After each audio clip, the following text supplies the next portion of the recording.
The teams that have the continuity were more likely to win. And look at all the new moving parts for the Tampa Bay Buccaneers. Look at all the not new moving parts for the New Orleans Saints. And should we be surprised by the outcome? No, we shouldn't. I think we both saw that this, again, all the talent on the roster, yes, we see the potential. But, I do think a lot of us in the media and really fans, everybody, we're doing a little discredit to what we call like the ultimate team sport and kind of disrespecting some of the other teams in the NFC South, especially like the New Orleans Saints. But, yes, you saw it yesterday. Yeah, it's a new cast of characters. Mike Evans not totally healthy. Tom Brady not on the same page with Evans, getting used to little nuances in the offense, and Bruce Arians tells you he makes a bad interception with the pick six. So it's a work in progress. I didn't expect it to hit the ground running, especially in a year like this. So we'll see where they go from here, but I'm certainly not counting them out. They still got a lot of talent on that team.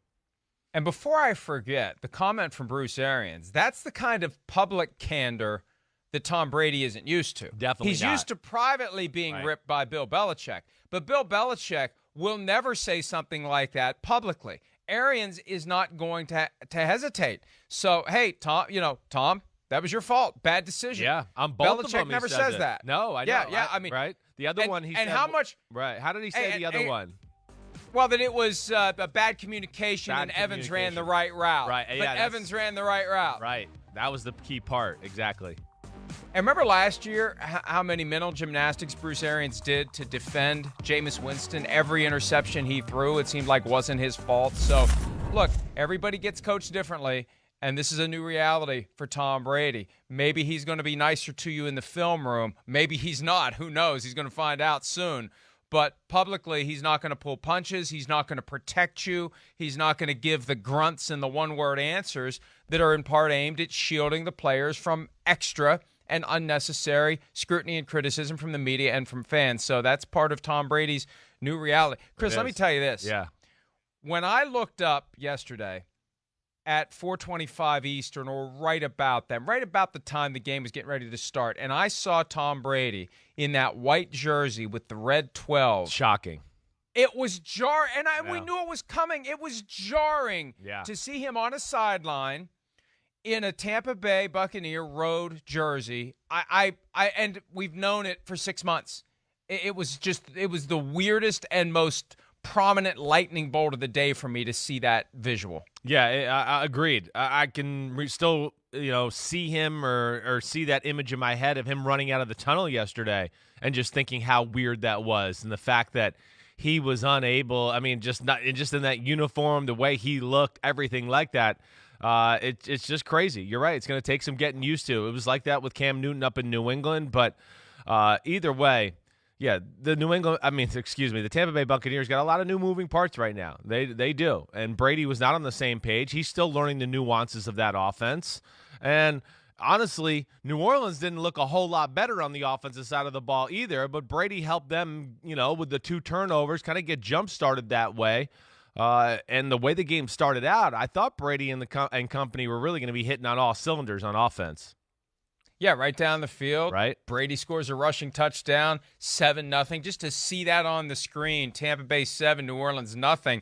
That was, I thought, a sign that they were going to go at least toe-to-toe. Yeah. But the Saints eventually pulled Tom away, Brady fueled by those sneak. mistakes. Right. Yeah. Brady in all, 23 for 36, 239 passing yards, 2 passing touchdowns, 1 rushing touchdown, 2 interceptions, and 3 sacks. So Jameis Winston watches on, because right now Brady's on pace for 32 touchdowns and 32 interceptions. Maybe he can be Mr. 30-30 for the second straight year. It never happened before last year. Maybe a Buccaneers quarterback on 2 years in a row. We talked about irony last week and how you were talking about how Alanis Morissette messed that up. Is that irony when the old quarterback of the other team who has been replaced because he threw too many interceptions, now he's sitting on the other sideline, and the new quarterback comes in and does the same thing? Would that classify as that? I think it's closer to irony than a black fly in your Chardonnay. I know that. I'm not sure whether or not it fits within the definition on all squares. And I don't know whether or not this is irony, but I looked at the the final box score, the game log that the NFL puts together, because that's really the only place to get all of the detailed information about who played, who didn't, snap percentages, etc. The only guy from the entire New Orleans Saints active roster that didn't get into the game yesterday was Jameis Winston. Wow.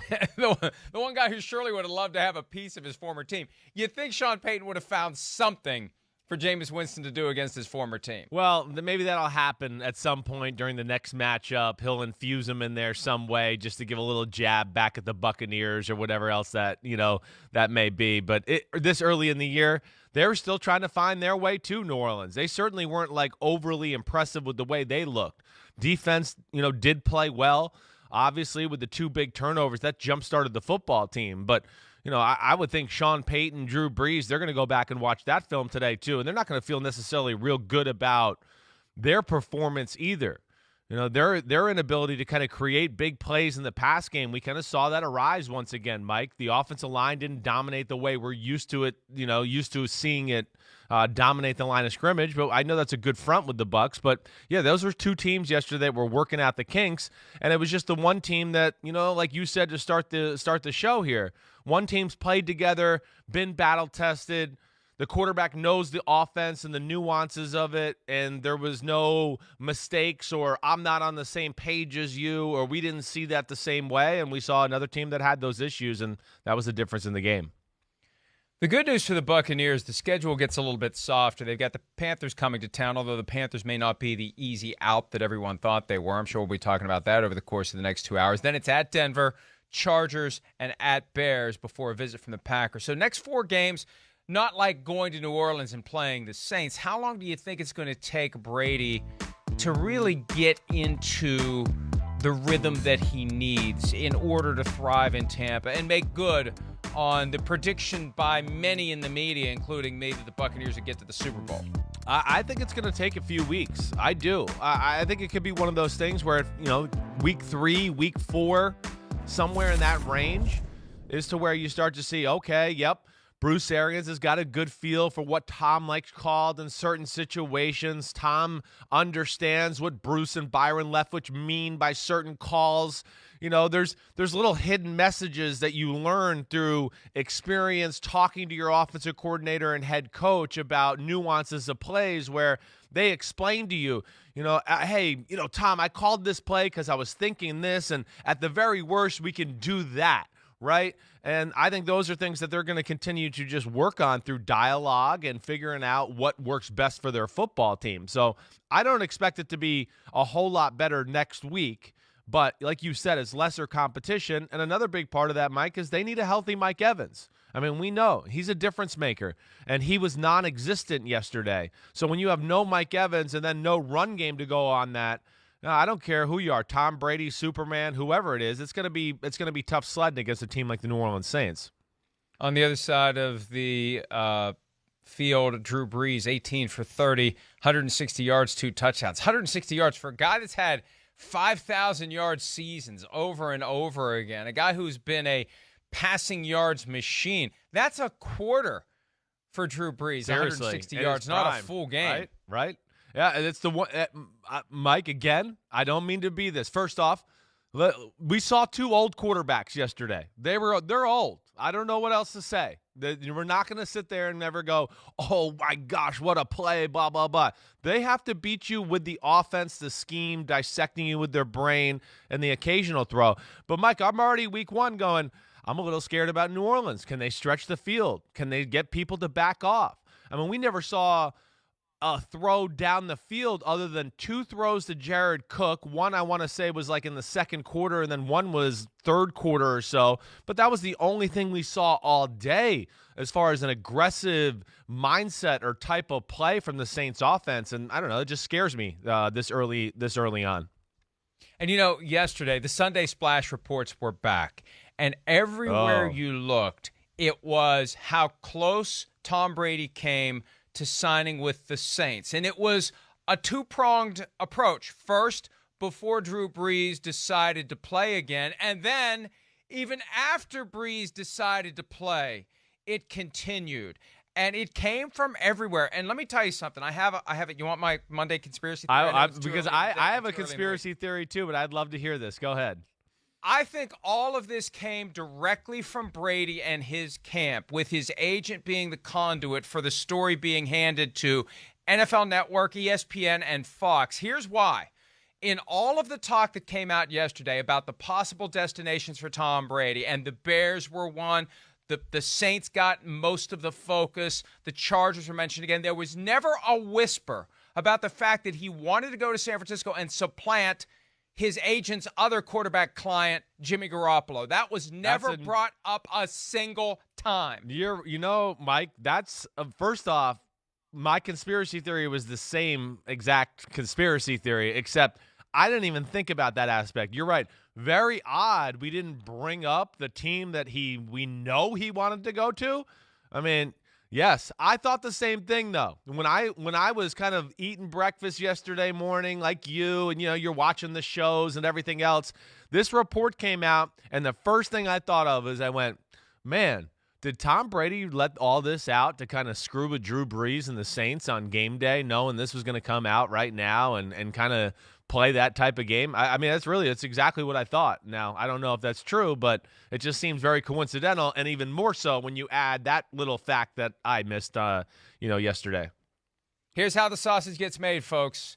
Someone like Don Yee calls around to these reporters and says, I got a hell of a story for you for the first Sunday of the season. Are you ready for it? Oh, yes, I am. Okay, let me tell you this, though. Price of admission is, when talking about these dynamics that I'm about to disclose to you, there's one thing that I have to not let be mentioned. If you promise me you won't mention that, I'll tell you the whole story. And because the space is so competitive, 99% of the reporters out there will do that deal. Right. And the manifestation of it is, it was crickets yesterday on something that wasn't just reported, Chris. It was talked about by everyone involved. Kyle Shanahan admitted it. Jimmy Garoppolo admitted it. John Lynch, the GM of the 49ers, admitted it. This wasn't a secret. And yesterday, it was like it never even happened. Yeah, it's really, Mike, I'm not going to lie. The story came out. I thought of my conspiracy theory. I went into football mode. I never thought of that aspect of it. But it certainly seems like that when you start to sit here and kind of flesh it out. Read between the bottom line flesh it out, one of those. Read between the tea leaves, flesh it out, flush it out. It didn't work. The Saints still won, although Brees did not have a Drew Brees day. Leonard Fournette did not have a Leonard Fournette day. No. 5 carries for 5 yards. And his long was 6 yards, which means on the other 4 carries, he was -1 combined. Yeah, it wasn't pretty. I mean, I don't think anything you can really look at the Buccaneers offense all day and go, oh, that was pretty. I mean, Ronald Jones, he was a little better than Leonard Fournette, but that's the other aspect of this team we want to see. Can they be, a dual threat type of offense? Even in Jameis Winston's good and bad, there's always been lack of a running game there in Tampa. There's never been balance. So that is something they're going to have to continue to work on, especially for a guy like Brady, because Brady is a great play-action passer as well. And that would be something that, helps him, helps a guy at that age slow down the pass rush, do those type of things. So there's work to be done in Tampa. There's no doubt about that.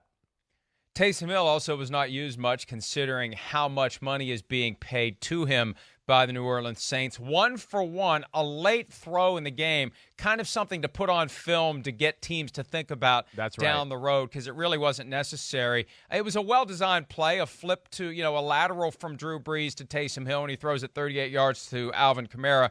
So 1 for 1 for 38 yards, 3 carries for 13 yards, 1 catch for 14 yards. Again, doesn't cry out $16 million guaranteed on a 2-year contract, but it's early. It's early, yeah. And I'm not going to throw my guy Taysom Hill overboard, because I still think he's got the skills to be a very good quarterback in that offense, especially if Drew Brees is going to continue to have 160 yards a game. Yeah, right, no doubt. Well, and again, they're paying Taysom Hill a lot of that money too, is just for the rights to retain him for what he could be in the future, and I think they see somebody that could be the heir apparent to Drew Brees, and we know he does have a special skill set. He does pop when he's on the screen. There's no doubt about that. And from the way the offense looked yesterday, and the way, Michael Thomas hurts his ankle a little bit in the matchup, and he's dealing with that, they might have to infuse him more into the offense this week just to get a little spark and get some explosive plays going.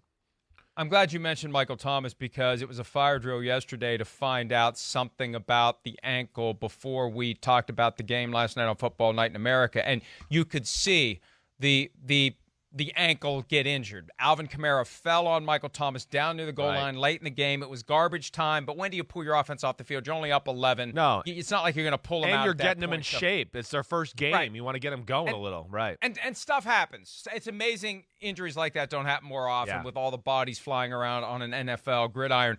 But I was told last night that Thomas was walking around the locker room, wouldn't let the trainers look at it, but they were determined to get a look at it. And then after that, Chris, it was crickets, which tells me that Sean Payton intervened at some point. This is my guess, and said nothing more about this gets out.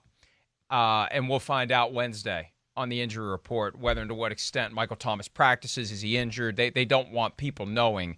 Yeah, there are minimum requirements as to what they must disclose, and nothing must be disclosed before Wednesday.